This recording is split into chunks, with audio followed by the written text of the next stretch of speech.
barang tak ada dia juga. Barang tak ada. Dia juga. Bila barang kurang naik lah, bila nak raya naik lah. Tapi yang tomato pun naik. Tomato? Ha. Tomato naik hari ni nak Dan kunyit naik. kunyit naik, lembut Daun sup naik. cili pun naik. Inflasi turun tapi harga barang tak turun-turun pun. Sama orang tak faham. Ni kalaulah orang faham bahawa soal harga barang, soal inflasi ni sebenarnya dia juga berkait dengan perkara seperti gaji. Mereka sebenarnya berharap juga supaya konon harga barang ni kerajaan kena turunkan semua ni.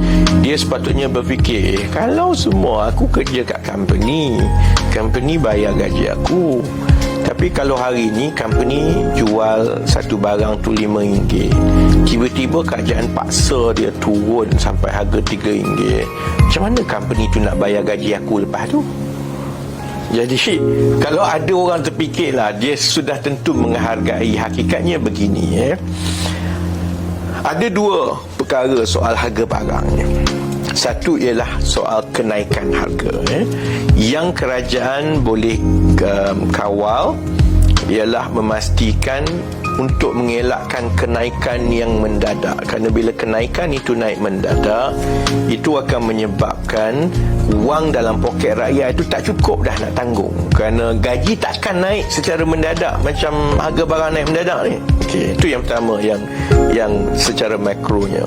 Perkara kedua soal makro dan harga barang ini ialah untuk kita faham bahawa harga barang ini sebahagian besarnya ditentukan oleh supply and demand, permintaan dan juga bekalan. Kalau bekalan itu tidak mencukupi, maka akan timbul permintaan yang dia tak boleh penuhi, maka orang sanggup bayar lebih tinggi, Jadi sebab itu yang kerajaan boleh buat ialah untuk pastikan bahawa bekalan-bekalan itu diberi tumpuan supaya ada lebih banyak persaingan dan ada lebih banyak bekalan. Bila lebih banyak bekalan dan persaingan, itu akan menurunkan harga barang lah. Kerana kalau satu peniaga nak jual mahal sangat, ada satu lagi peniaga yang lain yang sanggup jual murah sikit, orang akan pergi ke situ. Inilah konsepnya di sebalik contohnya menu Rahmah, konsep Rahmah. Inilah juga konsepnya bila saya kata dahulu, kita sebagai pengguna perlu memainkan peranan kita sebagai pengguna. Kalau kita rasa kedai itu memang tak masuk akal, ni saya tengok dalam kandungan TikTok, ada orang duk marah-marah soal apalah jual banyak ni, mahal sangat gini. Mudah je daripada duk marah kat TikTok dan sebagainya. Kita elakkan pengguna-pengguna kedai-kedai yang macam itu kan. Baik, ada orang tanya, habis kenapa kerajaan tak kawal harga barang?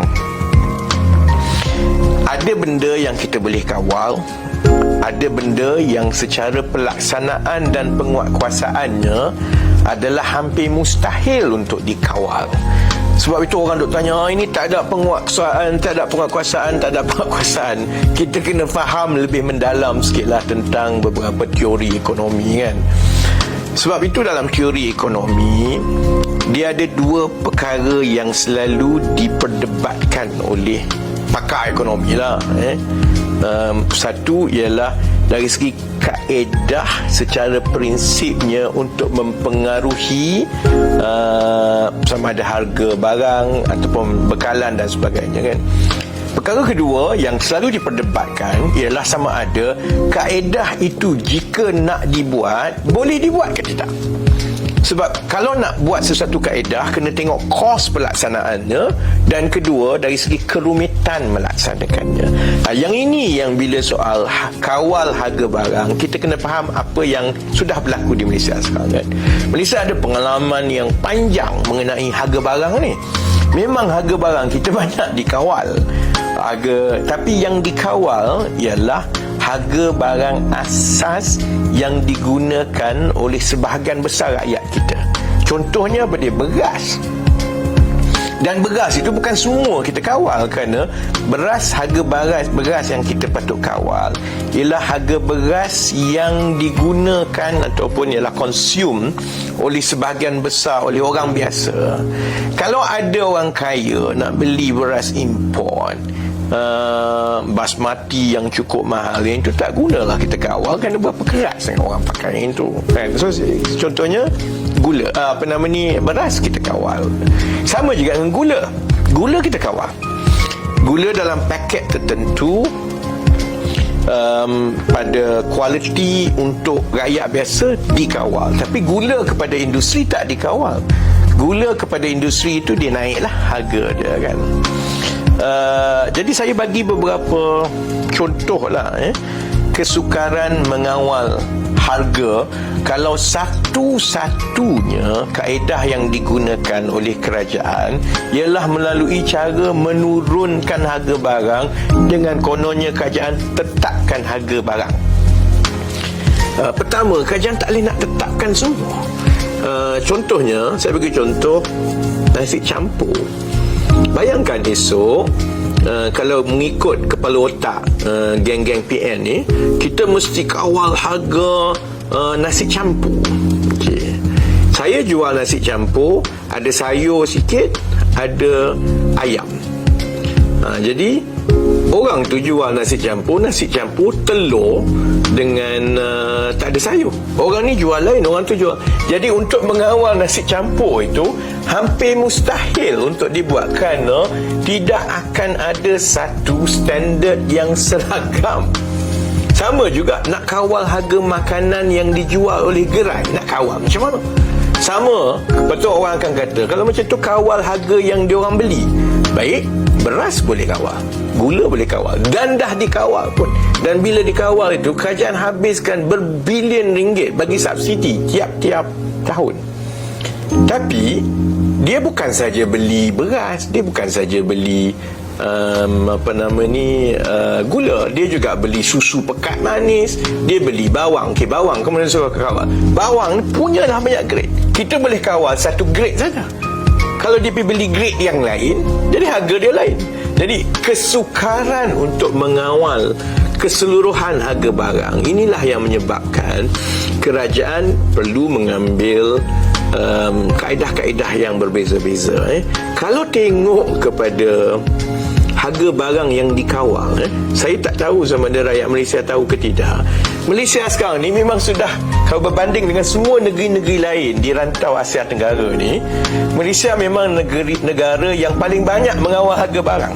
Kategori harga barang makanan yang dikawal tu paling banyak di Malaysia. Di negara lain tak ada macam kita kawal semua ni kan.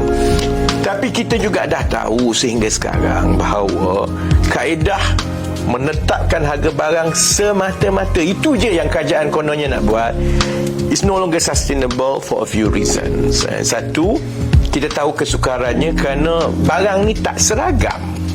Jadi dia ada had yang macam mana kita boleh kawal. Yang kedua, bila kita kawal, dia mula berlaku penipuan.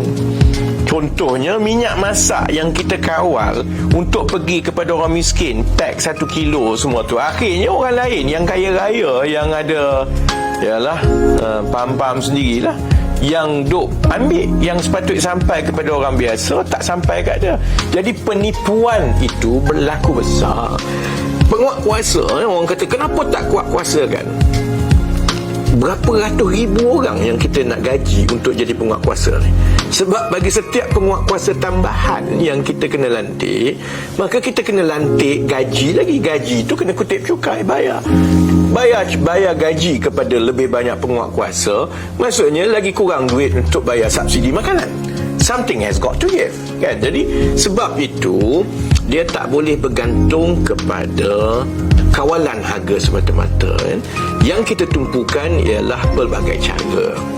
Kita kekalkan kawalan harga, tapi kita juga tahu bahawa kita kena perbaiki industri makanan, industri bekalan, industri agrotani, supaya lebih banyak bekalan disediakan, dan dengan bekalan yang lebih ini maka itu akan membolehkan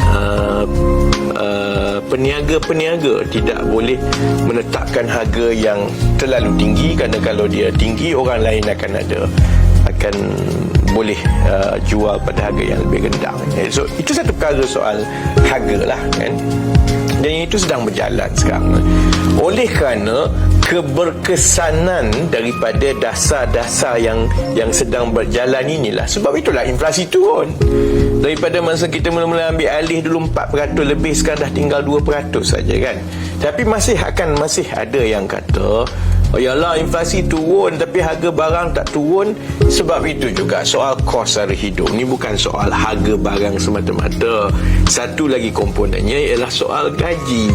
Apabila kerajaan telah berjaya mengawal harga supaya ada persaingan yang baik, dan macam mana kita tahu bahawa persaingan itu okey, bekalan itu nampak semakin baik, ialah bila harga itu tak naik mendadak.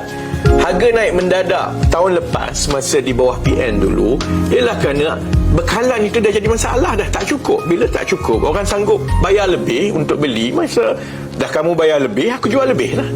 Itu memang biasa lah kan. Jadi sekarang ini kita dah berada dalam keadaan yang harga semakin stabil, dia tak ada gangguan dan sebagainya.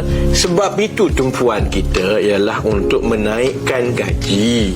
Kerana bila naik gaji, maka akan ada lebihan dari segi wang poket rakyat, dan itulah yang akan mengurangkan bebanan rakyat. Dia tak boleh tengok satu saja. Naik gaji tapi tidak mengawal inflasi pun tak guna juga. Gaji naik RM10, harga barang naik RM15 pun mati juga. Yang kita nak ialah harga barang tu tak naik sangat, kau naik pun sikit je, tapi gaji naik lagi cepat. Dan itulah yang sedang diusahakan oleh kerajaan melalui pendekatan kita yang bersepadu. Kita tengok kepada mengawal inflasi, dan bila kita mengawal inflasi itu bukan semata-mata melihat kepada menggunakan subsidi dan kawalan harga semata-mata, kita juga lihat kepada menambah bekalan, kita juga melihat kepada kemampanan sektor pemakanan itu. Kemudian, dan yang ini yang tak pernah dibuat oleh pentadbiran sebelum ini, kita juga ambil langkah untuk menaikkan gaji rakyat, bukan sahaja di kalangan pekerja sektor awam, tetapi juga di kalangan pekerja-pekerja swasta. Tak pernah dibuat oleh mana-mana kerajaan sejak 1957.